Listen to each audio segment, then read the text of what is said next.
This episode is brought to you by the Roxbury Urban Dive Bar, located at 1743 Grafton Street, right on the corner there of Grafton, right across from the Scotiabank Center. Make sure to hit up Roxbury before a Moosehead game. You'll get a lot cheaper drinks, cheaper food than what you'll pay in there at the Scotiabank Center. At the Roxbury, $5 food all day, all night. You cannot beat that. They have a DJ 7 nights a week. On Sunday night, consider it Sin Sundays. That is an industry night. $3 shots and $6 doubles, $5 pints. Prices like that you cannot beat downtown Halifax. Wednesday night, consider it 90s night. The Boozy Brunch, $5 food, $15 pitchers of Caesar. That is a weekend special. Whenever you're hungover, get in there, get some brunch, $5 food, $15 pitchers of Caesar. That is a great bang for your buck. And remember, when you are supporting the Roxbury, you are directly supporting the High Button. So make sure to get into the Roxbury, get some food, get some drinks, get some good service, and you'll be all right. All right, Devin, we're going. Thanks for joining the show, man. Appreciate it. Hey, thanks a lot for having me. What time did you get in last night? You were in Columbus last night. What time did you land in Dallas? So we were coming from the east, so at least we got an extra hour because we're in Central Time here in Dallas, but it was still 1 o'clock, I think. So I slept well last night, to say the least. You slept on the plane? No, we usually play cards on the plane. I don't really sleep too well. I'm not the best flyer, so I have a tough time relaxing on a plane, to be honest. Who do you sit next to on the plane? Is it like every single trip, or does it switch up every time? Well, we're lucky. We have a nice big plane where each guy kind of gets his own section. Yeah. But I used to sit with Brett Ritchie just because we both didn't sleep or watch shows or anything on the plane, so we'd always kind of shoot the breeze and just go over, talk sports and golf and whatnot. So, but now since we've gotten a little older, we each have our own little area, which is nice. Unreal. So last night, you're back to back. Everyone's tired. You're done the game. Sorry, by the way, for the loss. Sorry about that. It's all right. I appreciate it. 1 of 82. I felt because I was texting you yesterday. I was like, "Oh, good luck," and then you lost. I felt like I was bad luck. It was all in my head. No worries. So yeah, how does that? I won't blame you. What's that? Sorry. I won't blame you. All right, perfect. So all right, I'm not a bad luck piece or anything, so you can come back on after too. Yeah. So how does that work after, like with the media? Like obviously everyone wants to get the hell out of there. You want to get to the plane. How long does the media have like in the dressing room to pepper you guys with questions and things like that? For most games, I'd say it's a little longer than in a case like it was last night. Just we had I think it was 6 games in 12 days, long road trip. Everyone wants to get home. So I think the media only has about 10 minutes. I think we came back into the dressing room. It was maybe 9:45 local time, and we were on the bus, on our way to the airport by 10:15. So it was a pretty quick turnaround. So there's like a sense of urgency just to get out of there quickly. Oh yeah. Yeah. Win or lose at the end of a road trip, you're just, let's get out of here. Let's go home. Do you guys eat on the bus, or do you eat on the plane, or eat at the rink? There's like a running joke in the NHL that it stands for the Never Hungry League. So there's pizza and sandwiches, in the dressing room after the game, and then you get on the bus, and then you get to the plane, and there's trays of food there too, and then they also have a menu, so you can order for food from the back. So like we're pretty spoiled when it comes to eating. Unreal. So what's the difference from the NHL to the AHL compared for the food after the game? I guess you could say the quality of it too, but more so the quantity. Okay. You're very well taken care of in the NHL, and even in the AHL, they treat you pretty well too. It's not like you starve. Yeah. But there's plenty of food to go around in the NHL for sure. Unreal. Last night, do you know who the Nelk boys are? They were there at the game last night in Columbus. Did you see them sitting behind the bench or behind the I did not. glass? I did not. No, sorry. No, it's fine. I was too focused, I could say. Yeah, that's fair. That's one thing. Like when you're even playing in like a 20,000 person arena, how many people were there last night, do you think, in Columbus? They had a pretty good crowd last night. I would guess maybe 16 16,000 probably. So like now that you're, I'd say that you're an NHL guy. You're not a guy that's going up and down. You're there. You signed your contract. Are you accustomed to playing in these crowds right now, or is it still every night you go out there, you're like, yeah, like this is awesome, or is it just like a job for you right now? I'd say part of kind of being a pro is finding that balance. I would say, yes, I am accustomed to it now. Yeah. I remember my first couple games getting called up. You're on the bench and you kind of catch yourself sort of looking up into the top rows, and the rinks felt pretty big back then. Now it's a lot easier to just focus on the ice and just going out there and playing a hockey game like you always have. But that being said, you hear the crowd. It's like whether you're at home or on the road, it gets you fired up. Like a building like the Bell Center, for example, in Montreal, like you can't help but not appreciate that atmosphere. So it's not like you're wide-eyed and sort of starstruck by it, but you can definitely feel the energy that comes from a nice big crowd. Well, that was my next question. What's your favorite rink to play in? Is it the Bell? Yeah, it's the Bell Center, and I'd say Chicago probably close behind, and Nashville's a really fun rink to play in too. What's the worst rink? What's the rink you hate playing in? I don't like playing in Winnipeg just because I've never won there in my career, and they have a really it's a hard building to play in. Their fans are really loyal to their team, and it's a pretty hostile atmosphere. There aren't any rinks that are like bad facilities or anything, but if you ask me what rink I don't like playing the least, it's probably Winnipeg, just because it's a tough rink to play in, and we haven't had much success there. So hopefully we can change that this year. Well, and you live in Dallas, probably some of the nicest weather in all of America. And then you go to Winnipeg where it's snow, and I guess you're just in and out of there though. Well, the whole West Coast road trip in the winter would just be like parka season. You just need a parka, stay warm. Yeah. Oh yeah. You gotta make sure you're dressing for the weather. Does it snow in Dallas? We've got a couple flurries, but I can't say I ever remember snow like collecting on the ground in Dallas. But it'll get below freezing overnight during the winter time, and then get up to maybe 5-6 degrees. But the good thing about Dallas is that there's always weather where if you wear the right clothing, you're going to be comfortable. There isn't that -30 where no matter, you can put on 5 layers and you're still cold. So at least you're comfortable if you're dressed properly in Dallas. Unreal. I was going to ask you about today. So essentially it's an off day for you. You don't have anything going on, or do you have practice today? No, today was an off day. So yeah, completely off. So what are you doing today? Off day, back from a road trip? Are you just lounging, doing laundry, catching up on TV? What are you doing? It's a bit of everything. I do like to rest as much as I can. I like to sleep in on an off day. And then since we haven't been back for so long, there's some errands we need to run. And like my fiance just got back, like she wasn't here for the whole month of September, October. So we'll catch up, maybe go grab a dinner or whatnot, and just relax. But when it comes to the evening time too, it's definitely a lot of couch lounging. Nothing too crazy in the evenings. Are you like an Xbox guy, or do you play Fortnite and things like that? I'm not a big video game guy, to be honest, but I love movies and shows. Like I'll watch like 2 or 3 movies in a day sometimes. What's your show right now that you're watching? Well, I just finished Game of Thrones and I loved it. So looking forward to the next series. I think that comes out in April.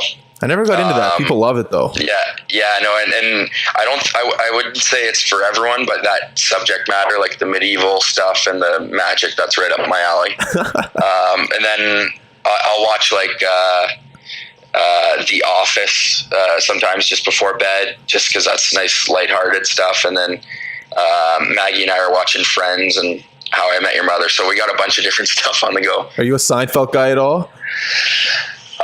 I wouldn't say I'm a Seinfeld guy religiously. I obviously watch most of the time when I watched Seinfeld when I was living at home, kind of in high school or grades 7 and 8. I know my dad used to watch it a lot. Yeah. So after practice, just or after dinner in the evenings, when I was just in the living room after homework or whatever, that's fair. That would kind of be the show he'd be watching, and I'd tune in there. But I never really caught up. But I know guys that are huge Seinfeld fans, like live and die by it. That's fair. You run into a Seinfeld fan everywhere, or every now and then. Sorry. Okay, so I wanted to talk to you about living in Dallas, like the hockey culture. You said you'll go out for dinner and things like that. Are you going to be getting recognized if you go to Costco or go out for dinner, or what's the hockey culture like there, like the fans? It's pretty good. You get recognized. I'm sure some of the bigger names on our team get recognized around town more often than I do. I'd say I've been recognized at dinners or the grocery store in my 3 years here, maybe 6 or 7 times. Really? But it's not too bad. But then when you go into the rink, we play in front of a packed barn, and the Dallas Stars hockey fans, they create a great atmosphere for us. So maybe outside the rink, it's not a huge part of the culture like it would be north of the border. But once you step onto the ice, I would say we definitely have a rock solid NHL home ice advantage. Yeah, my parents went to a game in Dallas 2 years ago. Said it was a great city and just a great building and a great team to watch. Everything just about the city was wicked. It was clean. They just had really nothing bad to say about it. Yeah, and I would echo that. We're very fortunate to be living here. It's a really good place to call home, and also a really fun place to play hockey. You ever go see the Cowboys play? I have not. What? I'm not a huge NFL fan. I like all sports, but there have been a couple times where I could have went, but I decided to go play a round of golf instead. That's fair. But I go to a fair bit of Mavericks games because the drive out to the football stadium's a bit of a hike, but the arena we play at and the arena the Mavs play at are 5 minutes away. You ever sit courtside? I never have, but that's definitely a bucket list thing for sure. Absolutely. I wanted to ask you because I know I've known Maggie for a while. We went to high school together. Have you ever been to Halifax before? Oh yeah. I go. We go every year. Sometimes maybe twice a year. Most of the time, it's in the summer after the season. Yeah, smart. When I was in university, I visited her and her family for 5 days right around Christmas time. So I got to take in we skated the Oval. Oh, did you? And we did a bunch of wintry Christmas things in Halifax. But I would say most of the time we spent there has been in the summer for weddings and whatnot. And I got to tell you, it's a pretty beautiful place in the summertime. I always enjoy hopping on a plane out there. The fans in Halifax are going to love you right now. That's basically who listens to this. So all the Halifax community is going to love you now. I think you just made... Well, I mean it. Yeah, for sure. It's amazing. Speaking of Halifax, not Nova Scotia, from Cole Harbour, Crosby, that's my guy. I was looking at your face-off percentage, and you're good. You're at 60% right now. I know you don't play Sid a lot, but going up against him in the face-off, maybe talk about how strong he is, what he's like to play against the player. Watching him on TV is completely different than competing against him. Maybe you could give the listeners a little bit of what it's like to play against him. Yeah, no, for sure. And he was my guy growing up too. He was always my favorite player. And I think the biggest thing with him, obviously, everyone knows how unbelievable of a talent he is and how good he is with the puck and how well he sees the ice. But I think when you're down there on the ice with him trying to defend him, you really notice his strength on the puck and protecting the puck. When he gets low and starts protecting the puck and spinning off guys, there's not much you can really do other than kind of contain him and take away his time and space as quickly as you can. But his strength on the puck and down low in the corners is pretty incredible. So when you have a guy with his skill who also kind of competes and has the strength of a grinder, it's a pretty lethal combination. Have you ever been matched up against him at a face-off? I have, yeah. I think I'm 1-1, to be honest. The first time I took a draw against him was in Pittsburgh, and I remember that was halfway through my first year. Yeah. So I was pretty accustomed to the whole NHL thing, but that was still pretty cool moment because he's obviously kind of the face of our country, and going up against him was pretty cool. Did you say anything to him at the face-off, or did he say anything to you?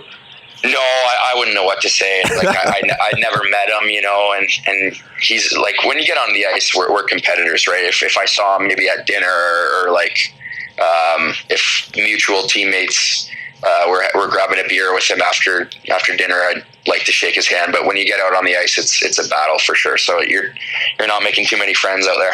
Well, here's what you do. When you come to Halifax in the summer, you get a hold of your agent, get your agent to talk to Sid's agent, and then you go out for a skate with the boys in the summer. There you go. That's what you do. Stay in shape, even on vacation. Yeah, exactly. And then I'll be your in, so I can come hang out with you, and then I can get to watch the practice. So there you go, helping each other out already. We'll try to set it up. There we go. Radulov, what's he like as a teammate? You hear crazy stories. What's he like in the room? Yeah, it's pretty crazy. Just everything that happened with him. I think he really just got a bit of a bad bounce and a bad reputation, but he's like hand to God, one of the best teammates I've ever had. Unreal. Yeah, like he's great around the guys, and his work ethic is so passionate and intense when you see the way he works out there, and then he tries to get the guys going, whether it's being on the bench or the dressing room. You can't help but listen, because he's going to back it up with his play on the ice, and just his brand of hockey and his style of play is pretty impressive. I think he's one of my favorite players right now to just watch as a hockey fan, and so it's pretty nice that we're wearing the same color jersey. Also Sagan, what's he like as a teammate? I know he's an amazing player. What's he like as a teammate in the room as well? He's good. I mean, he people forget how young he is still. Yeah, he is young. But because he's been in the league for so long, he's only 2 years older than me. But I haven't been around in Dallas for too long. Like I said, this is only my third year. But for what it's worth, even for a young guy like me, saying like I've seen him grow into it from a star player into both a goal scorer and a leader on our team. Yeah. He's a full 200-foot player, and now he's more comfortable talking in the room and leading the guys, because he's been in the league for so long. He's won a Stanley Cup. So he's a great leader for us. That's true, because when you guys go to Boston, when were you in Boston? 2 nights ago? 3 nights ago? Yeah, 2 nights ago, yeah. Does he get more fired up when he goes to Boston still? I asked him about it. He used to, but it's been enough time now that I think it's started to become just another away arena for him. Yeah, that's fair. It has been a while, but no, that's another guy that you can just like, if you ever play on his line, like I'm sure he's a guy that just makes you better. The goal I think you scored, what was it? Was it against Toronto? I think I know the one you're talking about. Yeah, that was against Toronto. The one where you put your tongue out? Or no? Yeah, that was my rookie season against Toronto. Yeah, that was the question I had last for you. But there was another, the one that I posted on the Instagram, the one where you faked to him and then you. Oh yeah, that was I think that was New Year's Eve last year against San Jose. Yeah, I went backhand. Yeah, were you playing on his line back then?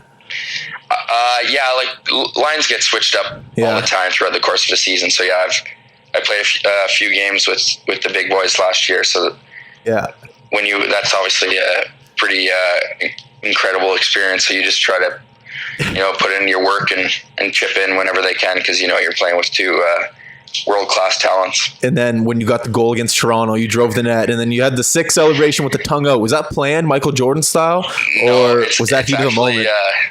It's like I'm never going to live that celebration down my entire career, but that was one of those ones where you completely black out. And I remember coming back to the bench and everyone kind of giving me a smile and like kind of chirping me like, oh, like what the hell are you doing? And I had no idea what they were talking about. And then we went in for the first intermission, and they were still giving me the gears, and I'm thinking in my head like I just jumped in the glass. It wasn't that big of a deal. And then in a commercial break, in the second period, they were kind of playing the highlights that had happened up to that point in the game. Yeah. So I was watching that during the commercial break up on the Jumbotron, and I stuck my tongue out, and and then it kind of, the light bulb clicked. I go, oh, like that's what I'm getting such a rough time from the guys for. But honestly, in the moment, I had no idea I did it, and that's the truth. That's hilarious. Yeah, you probably just blacked out. You're just like, I don't know what just happened. Yeah, when you score a goal, like any goal in the NHL or especially at home, like for me, it doesn't happen as much as other guys. So I get pretty pumped. So that was definitely just pure emotion, and I kind of blacked out. You must like playing back in Toronto, in front of your buddies? Yeah, it's always cool because that's the arena I would always go. I didn't get to a ton of Leaf games because the tickets were so expensive, but a lot of Raptors games. I played lacrosse growing up, so a lot of Toronto Rock games and concerts. You played lacrosse? Yeah, I did. Yeah, actually, we won in 2008. We won a national championship with Team Ontario. No way. Wait a second. How old are you? I'm a 94 birth year. So okay. 24, yeah. Ontario's unreal. We went to Burnaby, BC. I'm a 91, so I'm a bit older than you. But I went to the Nationals too out in Burnaby, and we didn't finish. We're Nova Scotia, so we're not the best at lacrosse, but we won the B division. But I didn't know you played lacrosse. That's unreal. Yeah, I played lacrosse every summer until I was 15. So I went to a lot of Rock games in Toronto and whatnot. So guess to go back. Sorry, yeah, go ahead. Did you play lacrosse in Maine? No. Once I turned in my OHL draft year, I started training pretty heavily in the summer, and it would have just been too hard on the body to train heavily for hockey and play lacrosse. So I unfortunately had to give it up. But I loved every minute of playing lacrosse. Does Dallas have a lacrosse team? I think they just got a major league lacrosse team, like the field lacrosse. Yeah. I know they were lobbying for an indoor team. I don't think they got it. We got one in Halifax like 3 months ago. Yeah, no, that's exciting for sure. A ton of my teammates who I played with growing up, I played in Whitby, Ontario. So guys like Riley O'Connor, Ryan Keenan, Austin Shanks, the Hossack brothers. Yeah. Who am I forgetting? Like I said, like a bunch of guys. They're all in the NLL now, so it's pretty cool. Unreal. I wanted to talk to you just one thing about road trips at the beginning of the season. How many games are you in right now? Like 18, 19, something like that? I think we're only, it's 15 games in now. 15 games in now. So how important are these road trips at the beginning of the season? I don't know how many new guys you have on Dallas this year, but I heard that bonding at the beginning of the year is very important. So the road trip you just got back from, was there outings, like going out, get to know your teammates, or was there a lot of familiar faces on the team this year in Dallas? Yeah, no, you're spot on. The road's big for teams coming together because there are guys back home who they have a wife and kids, right? So when you go home from practice at home, they have to go home and be dads, right? And there's absolutely nothing wrong with that. But when you're on the road, that's your opportunity to gel as teammates. And whether you're 32 or 22, you can kind of come together and go to the movies or have dinner. I know we did like a Halloween costume party, so stuff like that. What'd you go as? I went as Jackie Moon. That's good from, man. From Semi-Pro. You can check out my Instagram. There's a picture on there. All right, I'll check it out. Yeah. On these road trips, when you're going out to these steak dinners, have you ever lost a game of credit card roulette? Oh yeah. I'd say I wouldn't say I have terrible luck in that game, but I've lost my fair share. Oh. It doesn't matter. I'm either even or I've got more free dinners than I've paid for. So Sagan's probably picking up all the dinners.